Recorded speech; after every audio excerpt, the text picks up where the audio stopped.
नमस्कार, आप देख रहे हैं सिटी पोस्ट लाइव। मैं हूं सृष्टि राज। भरत भूषण तिवारी एनकाउंटर केस जो है वो लगातार जो है उस पर कार्यवाही हो रही है, नई नई चीजें सामने आ रही है और कहीं ना कहीं अब सरकार को भी लग रही है कि जो लापरवाही है वो पुलिस प्रशासन की तरफ से हुई है। अब इसी को लेकर जो है वो तमाम चीजें चल रही थी, लेकिन अभी फिलहाल जो है वो ट्रांसफर का दौर जारी है बिहार में। वहीं आरा एसपी और आपको बता दें और भी तमाम जो एसपी थे उन सभी का ट्रांसफर हुआ है और उसी दौरान जो है अब यह मामला फिर से चर्चा में आ गया है। तो आपको बता दें कि भरत तिवारी इनकाउंटर मामले में जो एसपी हैं उनकी संदिग्ध भूमिका थी। उस भूमिका को ऐसा मतलब जिस तरीके से ट्रांसफर हुई है, उनकी रोहतास में ट्रांसफर कर दी गई है, तो उसको लेकर अब ऐसा लग रहा है कि इसी मामले के कारण उनकी ट्रांसफर हुई है। और आपको बता दें कि जैसा कि हमने कहा था कि जो भरत भूषण तिवारी है, पोस्टमार्टम में सामने आया था कि भरत भूषण तिवारी को 5 गोलियां मारी गई थी, लेकिन जो प्रत्यक्षदर्शी थे वहां के, उन्होंने क्या कहा था सिटी पोस्ट लाइव के कैमरे पर कि बाहर मतलब जिस वक्त गोली मारी जा रही थी उस वक्त केवल 3 गोलियां चलाई गई थी। तो आखिर वो 2 और गोलियां भरत भूषण तिवारी के शरीर में कहां से आई? और जब पोस्टमार्टम रिपोर्ट सामने आई तो उसमें पता चला कि 15 मिनट के अंतराल पर वो चौथी और 5वीं गोली भरत के शरीर में गई है। मतलब कि उस दौरान जो है वो जो लगातार इस पूरे केस की समीक्षा कर रहे हैं सुप्रीम कोर्ट के एडवोकेट हैं संजीव सिंह जो है, उन्होंने इस पूरे मामले की जानकारी दी है हमें। हमने जब उनसे बातचीत किया तो उन्होंने बताया कि ये 2 गोलियां आखिर किसने मारी, उन्होंने नाम तक का खुलासा किया है और उन्होंने इस पूरे घटनाक्रम के बारे में, ये जो पूरी ट्रांसफर वगैरह हुई है, इस पूरे ट्रांसफर के बारे में सब कुछ उन्होंने विस्तार से बताया है। और हाँ, उन्होंने नाम के भी खुलासे किए हैं कि आखिर कौन है वो 2 लोग जिन्होंने भरत भूषण तिवारी को इलाज के लिए जब अस्पताल ले जाया जा रहा था उस दौरान करीब से उसे गोली मारी ताकि वह मर जाए। अब सुनिए क्या कुछ कहते नजर आए सुप्रीम कोर्ट के एडवोकेट हमारी खास बातचीत में। रिकॉर्डेड ये जो भरत भूषण तिवारी मामला है जी, इस मामले में जो एसपी हैं सर, उनका ट्रांसफर हो गया है। जी मुझे मालूम है, मैं पुलिस हेडक्वार्टर से ही बात कर रहा था जी। तो सर इसमें ट्रांसफर हुआ है तो इसमें गाज क्या गिरी है उन पे? ये तो नॉर्मल ट्रांसफर दिख रहा है उनको, तो इससे नहीं, ये नॉर्मल बात नहीं है। पहले आप ध्यान से सुनिए जी। अब तो शुरू से इस खबर को, न्यूज को कवर कर रहे हैं जी। जो भरत तिवारी हत्याकांड हुआ था, हत्याकांड का मुख्य आरोपी जो है डीएसपी है और जो है रवि श्री राज जो है वहां भोजपुर के। तो हुआ क्या कि उस दौरान जो है जिला के पास रहता है, एसटीएफ को जो बुलाया गया, एसटीएफ को फोन करके बुलाया गया। उसमें क्या है कि डीएसपी ने फोन किया था, लेकिन डीएसपी बिना एसपी के परमिशन से कैसे फोन कर सकता है? पहली बात। दूसरी बात यह है कि अगर मान लिया जाए कि इस एसपी का कोई और ये हत्या करवाने में एसपी जो है साइड से भूमिका निभाया, मतलब फ्रंट पे एसपी गोली नहीं मारी लेकिन गोली नहीं मारे इसके लिए रोका भी नहीं, समझे? तो रोकना चाहिए ना। तो इसका मतलब भरत भूषण हत्याकांड में एसपी का इनडायरेक्ट रूप से हाथ था जी। हमने जब 24 जून को महामहिम राष्ट्रपति महोदया को याचिका दी थी भरत तिवारी हत्याकांड का, तो उसमें हमने सारी बातें लिखी थी। हमने ये कहा था कि एसपी ऐसे ऐसे किया, डीएम ऐसे किया, एसडीएम ऐसे किया, एसडीपीओ ऐसे किया, हमने सबकी बात की थी जी। उसके बाद राष्ट्रपति महोदया के यहाँ से जो है 29 जून को आदेश गया मुख्य सचिव बिहार श्री प्रत्यय अमृत को, और उसमें दो टीम गठित हुई। एक हुआ पुलिस हेडक्वार्टर पटना से और दूसरा टीम हुआ डिविजनल कमिश्नर पटना से।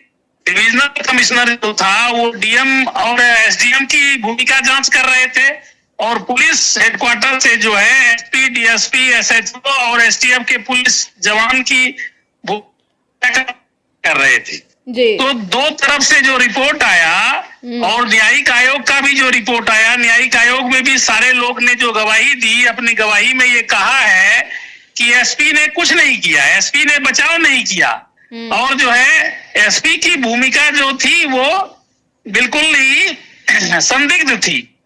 तो और हत्या करने वाला जो है डीएसपी था राजेश कुमार शर्मा, उसने गोली चलाई और राजेश मालाकार ने भी गोली चलाई और जो है अन्य एसटीएफ वाले ने भी गोली चलाई।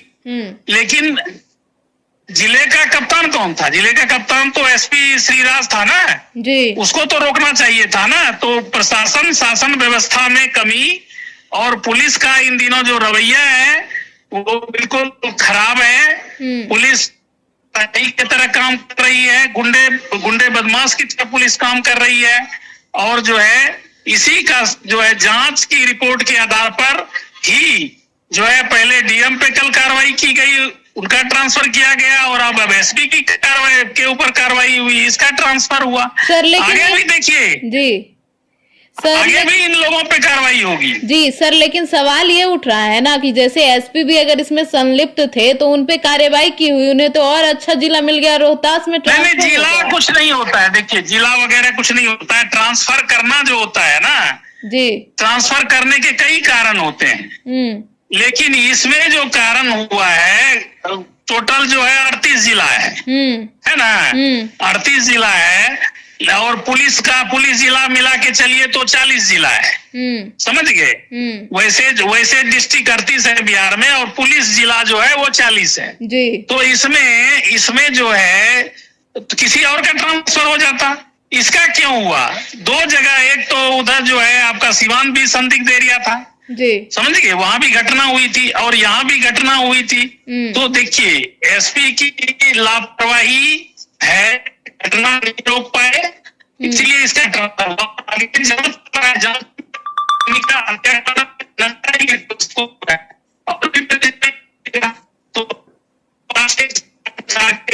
से संतुष्ट है सरकार। अच्छा जो देर से आई दुरुस्त आई। मतलब आप लोग एसपी के ट्रांसफर से संतुष्ट है?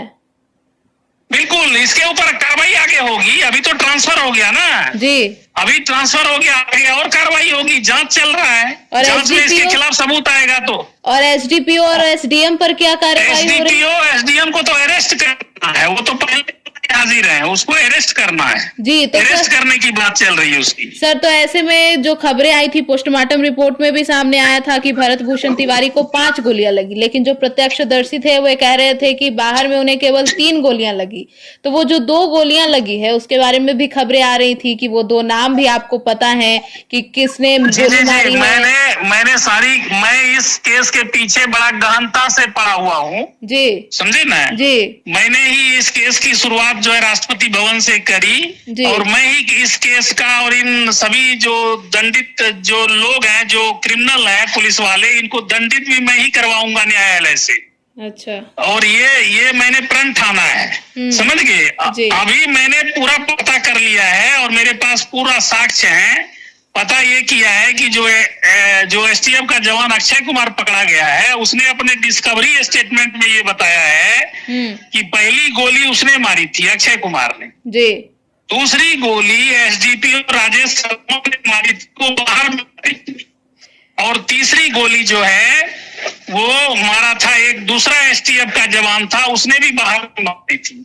और एक जो अन्य गोली था वो भी दूसरा ने मारा था, लेकिन अंदर में गाड़ी के अंदर 15 मिनट बाद जो गोली 2 मारी गई है वो एसएचओ राजेश मालाकार ने सटा के गोली मारी है और एसटीएफ का जो विकास एसटीएफ का होगा था उसने भी पेट में सटा के 2 गोली मारी है। ये बातें पूरा जो है पता चल गया है, क्योंकि उस गाड़ी का जो ड्राइवर है और भी अन्य लोग से जो जांच में साक्ष्य में ये बातें आई है।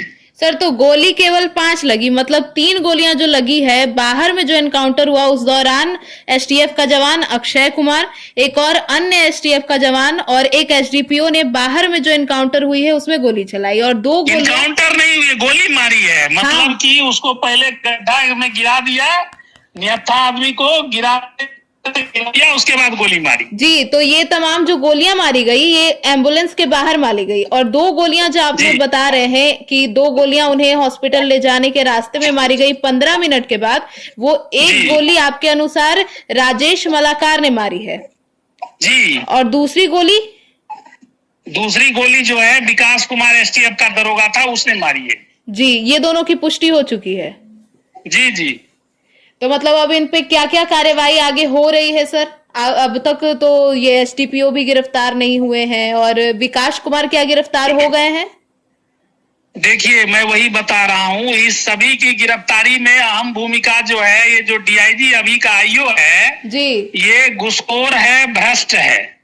इसके खिलाफ हम जो है कंप्लेन भी किए हैं। ये आईजी क्या कर रहा है, सिर्फ एसटीएफ की गिरफ्तारी करने के बाद ये आईजी जो है इस जांच को प्रभावित कर रहा है। अच्छा। सम्राट सरकार की छवि को धूमिल कर रहा है। बीजेपी सरकार, बिहार के मुख्यमंत्री की छवि को उन्हीं के पुलिस वाले, ये जो डीआईजी है, जो अभी जांच अधिकारी है डीआईजी, जो कि उस दिन मानव अधिकार आयोग में भी आया हुआ था, उस दिन भी मैंने जज के सामने इसके खिलाफ बोला था कि ये जो है ये बहुत संदिग्ध आदमी है, इसकी संपत्ति की जांच कराई जाए।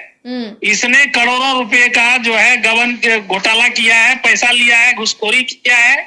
ये डीआईजी घुसखोर है और इसने जो है जांच को प्रभावित, अभी तक जो देरी हो रही है गिरफ्तारी में, इसी डीआईजी के कारण देरी हो रही।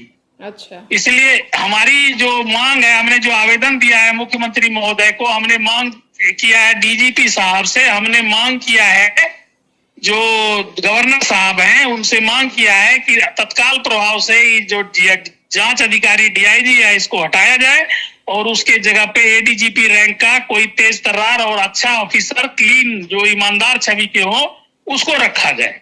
जी, तो ये सारी घटनाक्रम है और इसमें जो है अभी जो है हम लोग दो चीज का मांग कर रहे हैं, एक तो सभी अपराधियों की गिरफ्तारी और दूसरा ये जो जांच अधिकारी डीआईजी है इसको हटाया जाए। जी, ठीक है सर, और भी जो अपडेट्स पता करनी होगी आपको कांटेक्ट करेंगे। इतनी जानकारी देने के लिए बहुत बहुत धन्यवाद सर। जी, धन्यवाद।